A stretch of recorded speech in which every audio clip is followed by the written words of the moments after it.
Dude, when I do this Peloton behind me, I'm on my phone. Really? Yeah. See, that's why I can't do it. I might as well be doing this podcast right now. Yeah. That's why I can't do it. Zone 3, I'm like, okay. Dude, when they crank it up, they're like, oh, they get the speed up and they're like, get First to of all, 120 Peloton, and maintain it at this. You're like, I can't do that. First of all, Peloton is total bullshit because let's hear it. Because all you have to do, here's what I've discovered, is that a fat ass like me can just stand up on the pedals and then just crank the resistance up. Mm-hmm. And I'll just use my weight to generate like 400 kilowatts, whatever the hell the metric is. And then I'll watch my score just go up. And so all I got to do is just get out of the seat.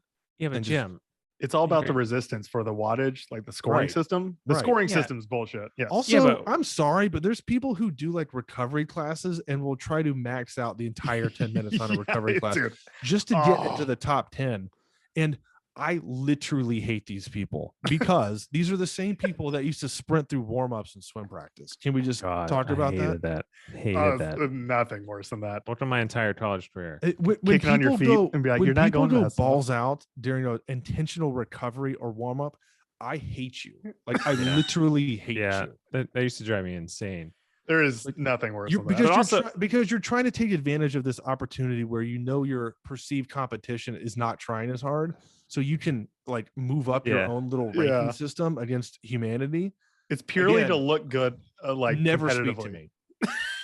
Look good facetiously. Like I don't understand the point of it. Yeah, it's purely like an ego thing. It has nothing to do with actual performance. And I know that when I'm doing these recovery classes, like I'll do a recovery class, and there's people who are doing like 9 times the amount of calories that I do in a 10-minute window. Yeah. And I'm like, you mean to tell me you outputted 9 times the amount of energy that I did on a recovery class? The real question is, why are you doing recovery classes? Yeah, because I'll do like a 10-minute recovery after like a 20minute sprint. Ugh. I mean, it's just an excuse to be on my phone. On the bike. I was gonna say, I think that's all it is. I think people miss the point. So I don't do Peloton. I don't like that stuff. I don't like cycling. It gets boring. It gets boring. It's real boring. I don't care if Olivia or Kendall or all 3 coaches or whoever is on the screen at the same time. It's the most boring thing on planet Earth. So I can't do. So I told you guys that forever. I can't do any like spin class. It never was my thing. I hate it. I hate being. Come on, Michael, push it. Yeah, I didn't like it. I didn't like the whole vibe there. The one class I went, it was easily 130 degrees. I felt like I was claustrophobic. I'm like, why are we sweating so much for no reason? I can't do it. And also I was so bored. I just get bored doing that. Spin sucks. Sucks. I don't care cycling, like being on an actual bike outside, I love. Yeah, that's riding a bike. Like we do up the lakeshore, it's great. But when you're just sitting still and you're staring at a screen or like that ain't it. Running on a treadmill. Oh, there's probably why the Peloton stock is dropping. Well, that it might be. Yeah. Do you guys remember a couple months ago when I told you how Peloton didn't recognize veterinarians as healthcare workers? Yes. Promotion? I do remember that. Yeah. Oh, they're not doctors. God. Ooh, Michael, hot take. Ooh, hot take. No, that's what they were saying. Peloton was saying. Yeah, not me. It's also what you think, Michael. No, but there was like, so there's my own brother. I don't think you're a real doctor, Jim. That's fine for what it's worth. I mean, first, you guys know I have zero ego about this stuff. Yeah. Like none of us. You could call me a Starbucks barista, and I would be like, all right, fine. Like, I'll just go to work, right? Yeah. So Peloton. There was this thing. So there's this giant vet Facebook group that is called Not One More Vet, and there's other vet groups too on Facebook. But somebody either on Facebook or Instagram posted a screenshot asking for Peloton to acknowledge herself being a vet, and could she get the discount that they were offering healthcare workers.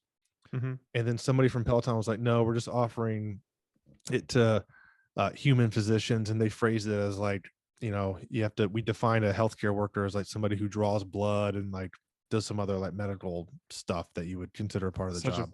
Poor definition.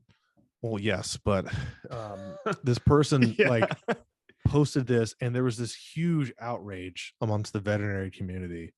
literally, might I add, doing the same exact thing that we all cry about when pet owners do to us and try to like dox us online, behaving the same way and creating this giant like push on social media and be like, we're doctors too. And I'm like, can we just give like the human healthcare workers this and not have to like include ourselves with everything? Yeah. Like they're the global pandemic. Yeah, like they're clearly doing this because human healthcare workers are under a ton of stress. And I know that vets are under a lot of stress. I'm one of them, right? But like, can we just leave it alone? Like, we're talking about $5 a month worth of a discount on your Peloton membership. And we're also talking about, I mean, the worst pandemic in our lifetime. Yeah. And I don't care.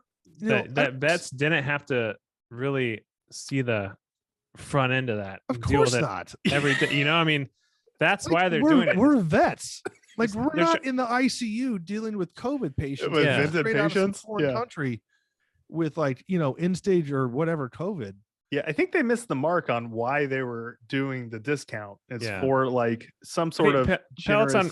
Yeah, Peloton probably they didn't describe why, just physician, healthcare workers or whatever. I think they probably could have done a better job. But then also the vets need. I mean, you got to realize. Come on, I'm like, this is a pandemic here. We're talking about. Like, just be reasonable. Like, it's not about you. It's not about you this time. It doesn't. It doesn't always have to be about me. Yeah. Right?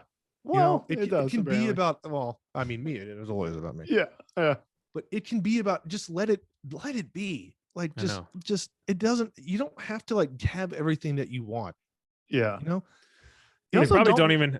They don't even have Pelotons. Probably they just like are raising. Well, that's the thing. Like I would see these arguments on the Facebook groups. It's like, I bought a Peloton, but now I want a discount on the membership. It was like, I think it was $9.99 a month.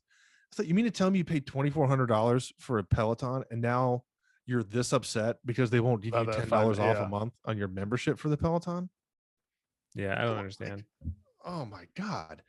And then, people say, and I'm actually like not hating on veterinary medicine. I'm hating on the thought process that like vets are also on the front lines and like, oh, we're on the front lines too. No, we are not. It's a little different. Like, we are not in the COVID ward. Yeah. Dying from COVID directly because Grandma Phyllis coughed on us. Yeah. And we don't have any PPE.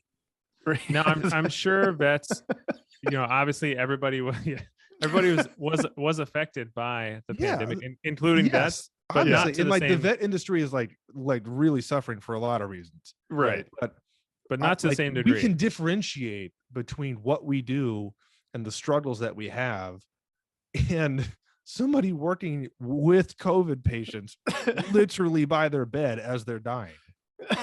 Yeah, I don't know. Anyway. Yeah. And okay, those people, yes, we can give them a discount on Peloton. Like, I think they deserve some sort of relaxed standard for that. God.